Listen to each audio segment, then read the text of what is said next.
Hello everyone. अच्छा बच्चे, कल हमने सेक्शन 194 बीबी तक पढ़ा था, TDS on winning from lotteries etcetera. अच्छा, आज 194 सी से बेटा शुरू करते हैं। पेमेंट टू कॉन्ट्रैक्टर्स एंड सब कॉन्ट्रैक्टर्स, यानी बेटा ठेकेदार जो होते हैं उनकी बात कर रहे हैं। उन्होंने कहा है टीडीएस कितना कटेगा, 1% इफ पेई, बेटा वर्ड इंपॉर्टेंट है, पेई, इफ पेई। बेटा पेई कौन हुआ? पेई मतलब कॉन्ट्रैक्टर, पेई मतलब कॉन्ट्रैक्टर ऑब्लिक सब कॉन्ट्रैक्टर। तो बेटा उन्होंने पता है क्या कहा? उन्होंने कहा अगर contractor oblique sub contractor individual है या एचयूएफ है तो टीडीएस कटेगा 1% का।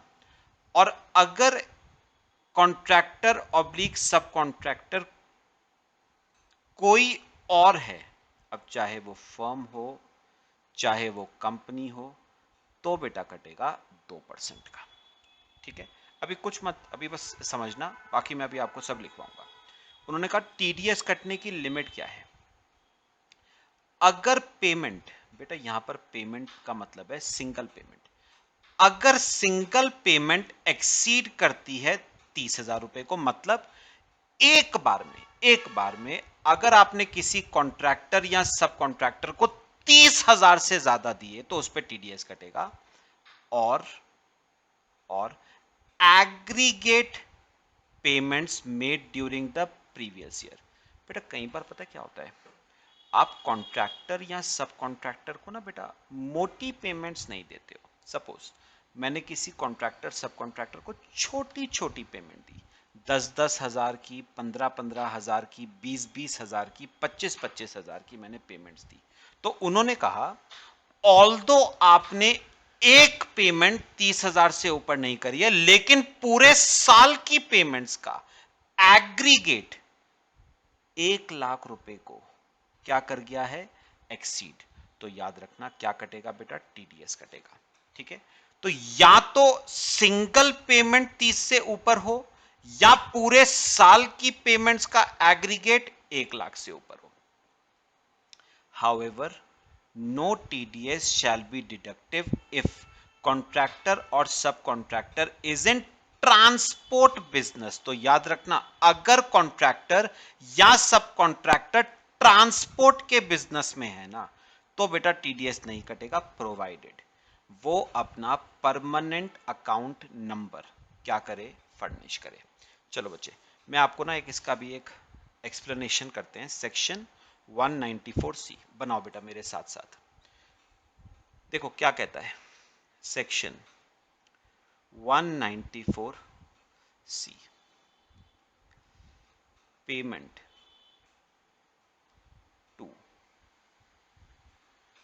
Contractor oblique sub contractor. Payment to contractor oblique sub contractor.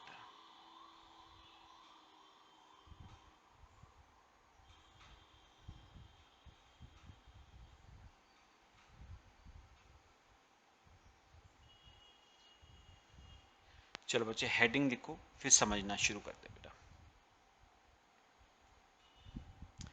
चलो समझते हैं बेटे। देखो बेटा, उसने क्या कहा, दो पार्टीज होती हैं, आपको अच्छी तरह पता है ना, दो पार्टीज होती हैं। एक तो कौन होता है बेटा, पेयर, मतलब जो पेमेंट कर रहा है, और एक होता है पेई, जिसको पेमेंट मिल रही है।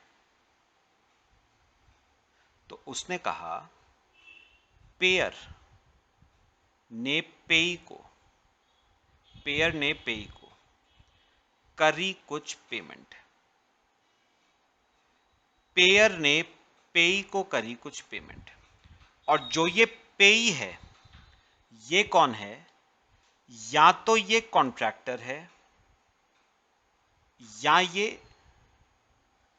सब कॉन्ट्रैक्टर है। तो ये पेई या तो कॉन्ट्रैक्टर है या तो सब कॉन्ट्रैक्टर है। बात समझ आई? तो सुनो, अब उन्होंने क्या कहा, उन्होंने कहा अगर पेई कॉन्ट्रैक्टर या सब कॉन्ट्रैक्टर है और वो कॉन्ट्रैक्टर इंडिविजुअल है या एचयूएफ है तो टीडीएस कटेगा 1% का। और अगर वो कॉन्ट्रैक्टर और सब कॉन्ट्रैक्टर एनी अदर असेसी है, any other assessee individual HUF के अलावा, तो टीडीएस कटेगा बेटा 2% का। बात समझ आई? ठीक है, लेकिन बच्चे लिमिट रखी गई है। लिमिट क्या है? दो लिमिट्स हैं बेटा। दो लिमिट्स क्या? पहला, सिंगल पेमेंट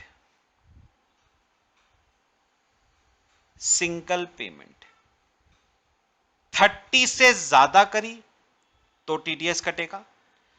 अगर सिंगल पेमेंट 30 से ज्यादा नहीं है लेकिन सारी पेमेंट्स का एग्रीगेट, मतलब पूरे साल में जितनी पेमेंट्स करी हैं उसका एग्रीगेट 1 लाख से ज्यादा है, तो बच्चे याद रख लेना क्या कटेगा?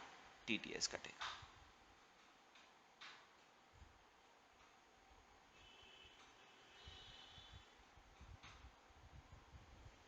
तो कटेगा बेटा टीडीएस। लो बच्चे कॉपी करो, फिर मैं आपको एक एग्जांपल देके बताता हूं। कॉपी कर लो। तो बेटा याद रखना टीडीएस कितना है, पहले रेट्स बताओ। अगर कॉन्ट्रैक्टर सब कॉन्ट्रैक्टर इंडिविजुअल या एचयूएफ है तो 1% कटेगा। अगर कॉन्ट्रैक्टर या सब कॉन्ट्रैक्टर कोई और है, फर्म, कंपनी वगैरह, तो 2% कटेगा। लिमिट क्या है? अगर सिंगल पेमेंट 30 से ज्यादा हो गई तो टीडीएस कटेगा।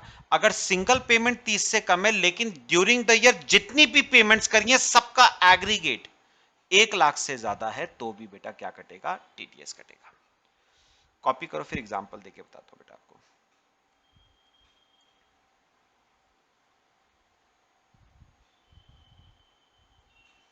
करें बेटा एग्जांपल? देखो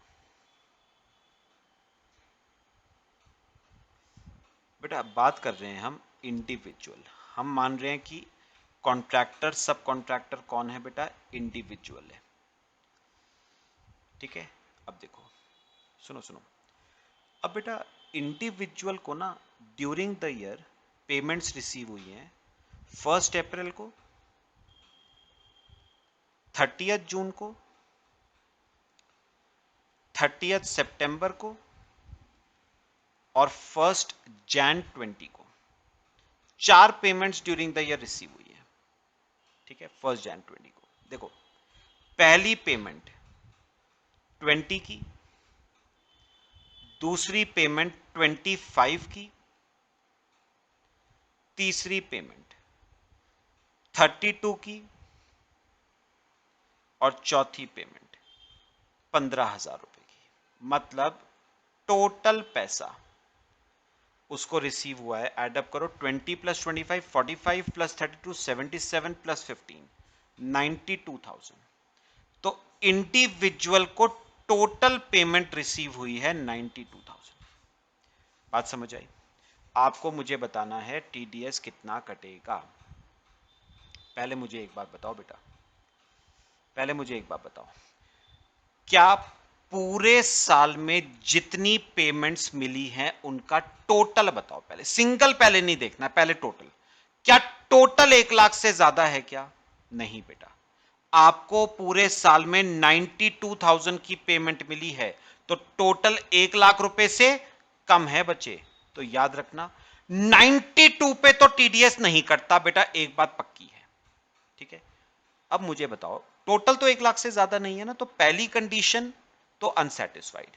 अच्छा, क्या सिंगल पेमेंट बेटा कोई 30 से ऊपर है? ये नहीं है, ये नहीं है, ये नहीं है। हां, ये वाली एक्सीड कर रही है 30 को, तो बेटा सिर्फ इसी पे कटेगा टीडीएस। 32,000 पे कितना परसेंट? 1%। मतलब बेटा 320 रुपीज का टीडीएस कटेगा। भाई एक ही पेमेंट तो है 30,000 से ऊपर की, तो उसी पे कटेगा टीडीएस। 32,000 पे 1%, 320 रुपए का टीडीएस कट जाएगा। समझ आई बेटा बात? आ जाओ एक और एग्जांपल। एक इंडिविजुअल है जिसे ड्यूरिंग द ईयर 4 पेमेंट्स मिली हैं। 1 अप्रैल को, 30 जून को, 30 सितंबर को और 1 जैन को। पहली पेमेंट 20 की, दूसरी पेमेंट 25 की, तीसरी पेमेंट 29 की और चौथी पेमेंट 29 की। तो अब अगर हम इसका टोटल करें तो यह आता है 20 प्लस 25 45 प्लस 29 74 प्लस 29 1,03,000। यह आता है बेटा टोटल। अब मुझे एक बात बताओ, बेटा, ऑल दो ये चारों 30 से कम है, ऑल्दो हर सिंगल पेमेंट 30 से कम है, लेकिन इन सबका एग्रीगेट 1,00,000 रुपए से ज्यादा है बेटा, तो टीडीएस कटेगा, पूरे पे कटेगा बेटा। 1,03,000 पे कितना? 1% का टीडीएस, तो 1030 रुपीस का क्या कटेगा बेटा? टीडीएस कटेगा। बात समझ आई? क्योंकि एग्रीगेट 1,00,000 से ज्यादा है तो पूरे एग्रीगेट पे टीडीएस काट दो। अगर सिंगल 30 से ज्यादा है लेकिन एग्रीगेट कम है तो सिंगल पे काट दो। पक्का? अच्छा एक और करवा दूं आपको, चलो लिखो एक और एग्जांपल।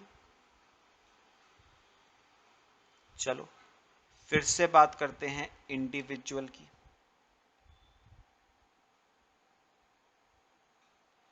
अब बेटा इंडिविजुअल को ना 4 पेमेंट्स मिली हैं फिर से, 1 अप्रैल को, 30 जून को, 30 सितंबर को, 1 जैन को।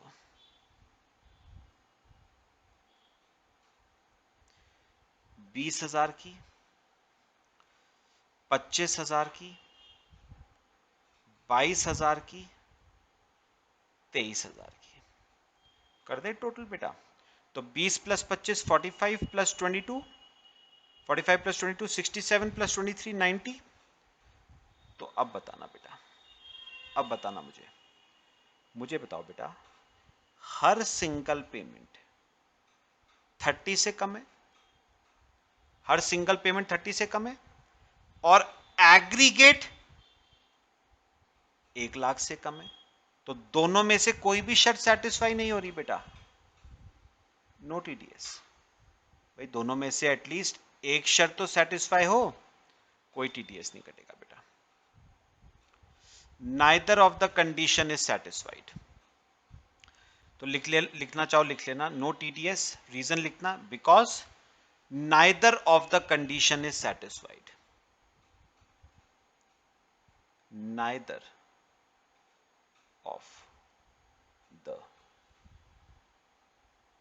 condition is satisfied।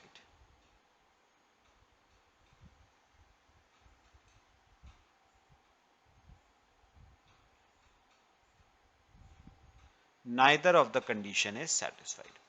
लो बच्चे ये आपका सेक्शन 194C हो गया हमारा। कॉपी करो बेटा, फिर आगे चलते हैं। 194C हमारा बेटा हो गया।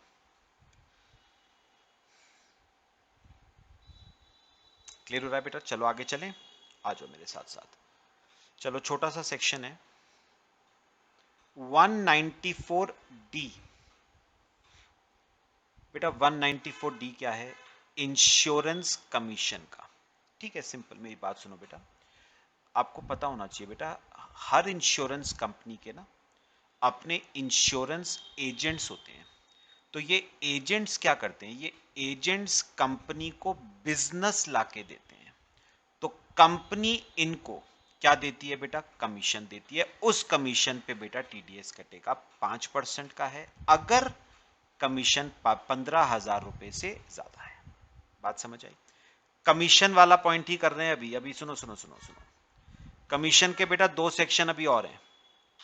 194G, commission on sale of lottery ticket. Notice करो बेटा, इस पे भी 5% का टीडीएस है अगर अमाउंट 15,000 रुपए से ज्यादा है, मतलब कमीशन अगर 15,000 रुपए से ज्यादा है। 194H, अदर कमीशन और ब्रोकरेज। अदर कमीशन मतलब लॉटरी कमीशन और इंश्योरेंस कमीशन के अलावा अगर कोई है तो वो 194H में कवर होगी। 5% अगर अमाउंट 15,000 रुपए से ज्यादा है। तो बेटा मुझे ना इन तीनों सेक्शन को पढ़ के सुनो, कौन से तीन, 194D इंश्योरेंस कमीशन का, 194H, ठीक है, 194G और H, 194G और 194H। बेटा इन तीनों को पढ़ के ना मुझे एक बात क्लियर हुई, इन तीनों में ही टीडीएस बेटा 5% का कटेगा, तीनों में, ठीक है। और अगर कमीशन 15,000 रुपए को क्या करती है बेटा, एक्सीड, तो इसका मतलब कंक्लूजन तो इस बात का यह है कि कमीशन कोई भी हो, लॉटरी की हो, इंश्योरेंस हो, कोई और हो, सब पे 5% का टीडीएस है अगर कमीशन 15,000 रुपए से ज्यादा है। लो बच्चे, क्लियर हुए? तीनों छोटे छोटे सेक्शंस थे, कॉपी करना चाहो ये कर लो बेटे। ये तीनों कमीशन के सेक्शंस, तीनों में कमीशन की बात करी गई है। तो कमीशन बेटा जैसी भी हो, सब पे 5% का टीडीएस है अगर कमीशन 15,000 रुपए को एक्सीड करती है, ठीक है। चलो अब मैं एक और जरा इंपॉर्टेंट सेक्शन बेटा आपको करवा रहा हूं, 194DA। किस चीज के बारे में बेटा पढ़ोगे, payment in respect of life insurance policy. Very very important बेटा, ध्यान से सुनना है। पहले ना मैं आपको जरा ये बता दूं बेटा, लास्ट वाला column, no TDS if such amount is exempt under section 1010D। आ जाओ बेटा, बेटा ध्यान से जरा, थोड़ा समझने वाला है। वैसे ना याद आएगा आपको, आपने थोड़ी थोड़ी बातें पढ़ी हुई हैं। 194DA सेक्शन है payment received under life insurance policy.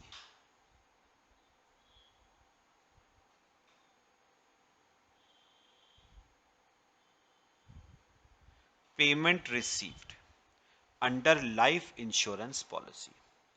बेटा अब सेक्शन 194DA ने क्या कहा, जरा ध्यान से सुनना बेटा।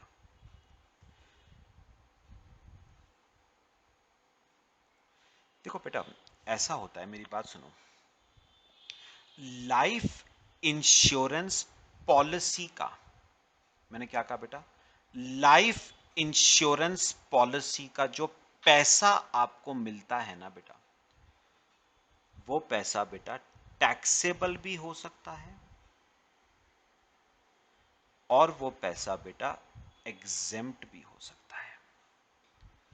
लाइफ इंश्योरेंस पॉलिसी का जो पैसा आपको मिलता है वो टैक्सेबल भी हो सकता है और वो पैसा बेटा एग्जेम्प्ट भी हो सकता है। कॉपी करो पहले यहां तक। हमें पहले बताए बेटा क्या समझना है, ये पैसा एग्जेम्प्ट कब होगा बेटा, ये पैसा एग्जेम्प्ट होता है अंडर सेक्शन 1010D।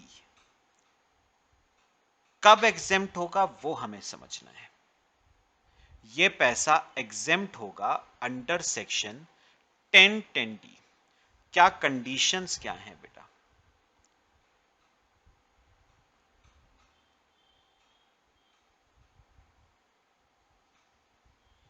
पैसा एग्जेम्प्ट क्या होगा, शर्तें क्या हैं, याद आएगा आपको।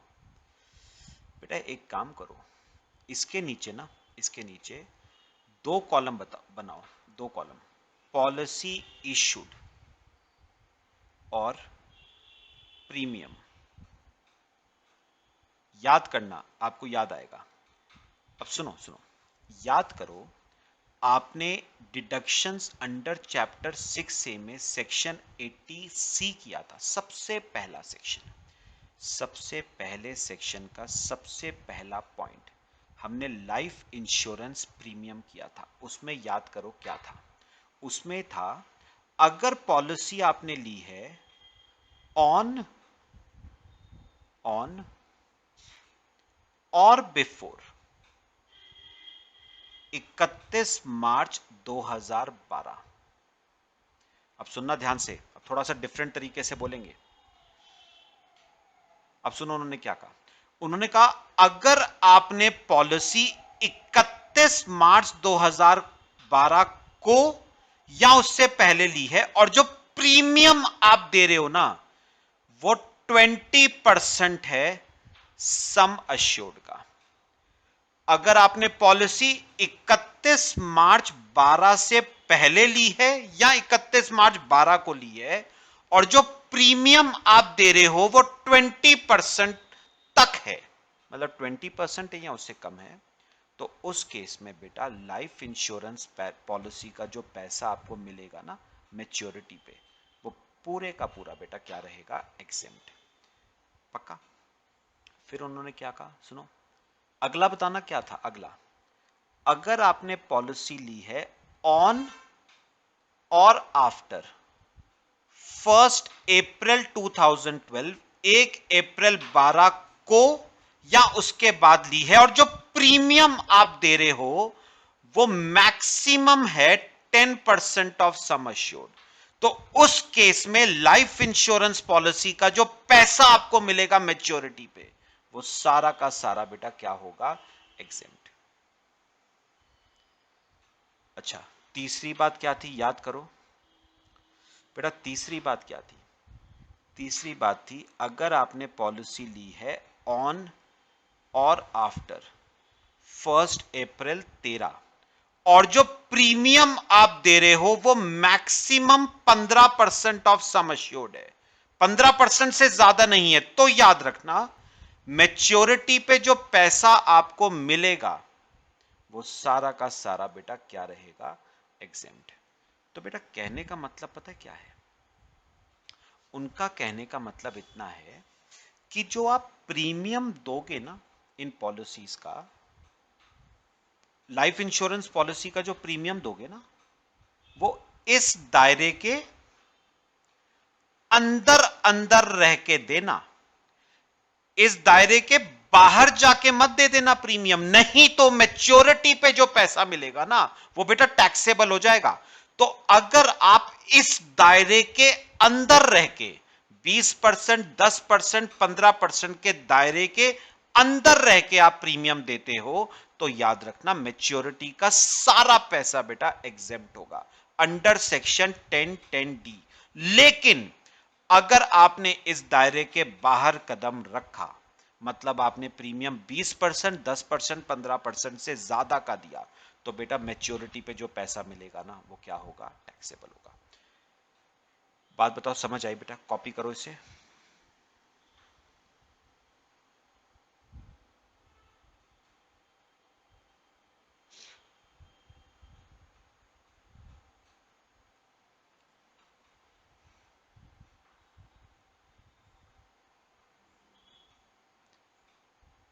लो बच्चे कॉपी करो जरा इसे, फिर हम आगे चलते हैं। अभी तो ध्यान रखना इस दायरे के बाहर जाके प्रीमियम मत देना, नहीं तो मैच्योरिटी पे जो पैसा मिलेगा टैक्सेबल हो जाएगा बेटा। समझ आई बात? कर लिया कॉपी? चलो अब मेरे को एक बात बताओ, अगर तो आपने इस दायरे के अंदर रह के प्रीमियम दिया तो मैच्योरिटी पे जो पैसा मिलेगा वो सेक्शन 1010D में क्या रहेगा? एग्जेम्प्ट। ठीक है, और अगर आपने इस दायरे के बाहर जाके प्रीमियम दिया तो फिर मैच्योरिटी का पैसा क्या होगा? टैक्सेबल। टैक्सेबल है तो क्या कटेगा? टीडीएस कटेगा। भाई टैक्सेबल होगा तभी तो टीडीएस काटोगे, एग्जेम्प्ट है तो फिर टीडीएस किस बात का? टैक्सेबल है तो टीडीएस कटेगा। कौन से सेक्शन में? 194D में, डी ए में टीडीएस कटेगा। कितना बेटा वो हम पढ़ेंगे पहले। बात समझ आ रही है सबको? तो अगर प्रीमियम दायरे के अंदर रह के देते हो तो एग्जेम्प्ट, पूरा मैच्योरिटी पे जितना पैसा मिलेगा बेटा एग्जेम्प्टेड 1010D में। लेकिन अगर दायरे के बाहर जाके प्रीमियम दिया तो टैक्सेबल होगा। टैक्सेबल है तो 194DA में क्या कटेगा? टीडीएस कटेगा। कितना? आओ बेटा देखना बेटा टीडीएस कितना है। बेटा ध्यान से जरा थोड़ा सा, टीडीएस कटेगा 5%। ठीक है 5% कटेगा। ये देखना, on amount of income comprised therein. बेटा 5% किसका है? अमाउंट रिसीव्ड का 5% नहीं है, मेरी बात समझो। अमाउंट रिसीव्ड का 5% नहीं है, इनकम का 5% है। That is after deducting the amount of premium paid therein. अब सुनो मैं आपको समझाता हूं बेटा, सुनो। सपोज मैच्योरिटी पे आपको मिला 10 लाख रुपए, इतना मिला, क्या 10 लाख पे 5% कटेगा? नहीं बेटा, ये इनकम थोड़ी ना है। बेटा एक बार बताओ, आपने 10 लाख तो तब दिया मिला आपको जब आपने हर साल प्रीमियम दिया। सपोज मेरी, ध्यान से सुनना, मेरी पॉलिसी 20 साल की थी, 20 साल की थी और मैं हर साल प्रीमियम दे रहा था 10,000 रुपए का।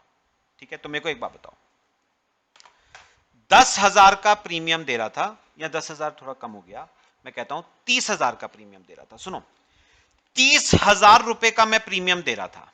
ठीक है, एग्जाम्पल ले रहा हूं मैं, सिर्फ 30,000 रुपए का प्रीमियम दे रहा था और 20 साल की पॉलिसी थी। तो इसका मतलब आपने 20 सालों में 6 लाख रुपए का प्रीमियम दिया। तो 6 लाख का प्रीमियम दिया तब जाके 10 लाख मिला है। मतलब जेब से 6 गया तब 10 आया है। तो बताओगे इनकम कितनी हुई? इनकम तो 4 लाख हुई ना। ठीक है, और 4 लाख पे बेटा 5% का क्या कटेगा? टीडीएस। मतलब 20,000 रुपए का बचे क्या कटेगा? आपका टीडीएस कटेगा। बात समझ आई? यहां पर लिखो बेटा, याद रखना टीडीएस कितना है। सुनो बेटा, टीडीएस कितना है? 5%। 5% किसका बेटा? जितना मिला है? नहीं बेटा, 5% ऑफ इनकम। जितनी इनकम हुई है, जो प्रॉफिट हुआ है ना, उसका 5% है बेटा। और ये इनकम कैसे निकालोगे? अमाउंट रिसीव्ड माइनस जितना प्रीमियम दिया है, बाकी आपकी इनकम है बेटा। ये आपकी इनकम है, इस पे 5% का क्या कटेगा? टीडीएस। इस पे बेटा कटेगा टीडीएस आपका। अमाउंट रिसीव्ड पे 5% नहीं है, जो प्रॉफिट्स हुए हैं उस पे 5% है बेटा। समझ आई बात सबको? कॉपी कर लो बेटे।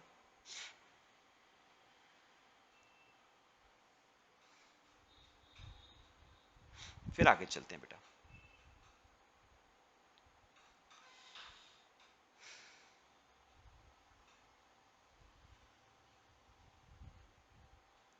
हो गया बेटा, आगे चलें? चलो आओ, अभी लिमिट भी करनी है बेटा, ध्यान से देखना है, उसमें भी लिमिट भी है बेटा।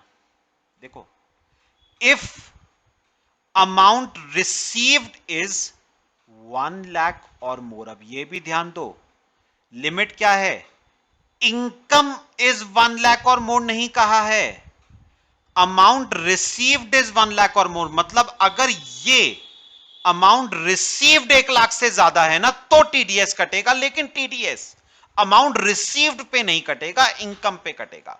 बात समझो, अमाउंट रिसीव्ड अगर 1 लाख से ज्यादा है तो टीडीएस कटेगा, लेकिन अमाउंट रिसीव्ड पे नहीं कटेगा, इनकम पे कटेगा, जितना प्रॉफिट हुआ है उस पे कटेगा। तो मुझे बताओ ये टीडीएस की लिमिट क्या रखी है बच्चे?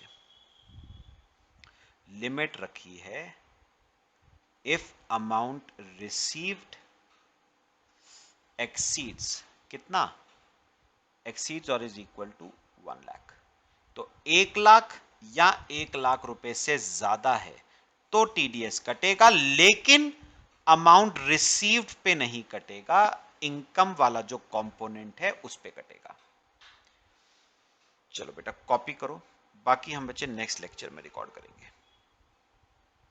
बेटा इस लेक्चर में 3-4 सेक्शंस करे हैं। 194C कॉन्ट्रैक्टर सब कॉन्ट्रैक्टर वाला, 194D इंश्योरेंस कमीशन का, 194G लॉटरी कमीशन का, 194H अदर कमीशन का, 194DA लाइफ इंश्योरेंस पॉलिसी का। समझ आया बेटा पूरा सबको? पक्का? चलो बच्चे बाकी हम नेक्स्ट लेक्चर में कवर करते हैं। Till then thank you.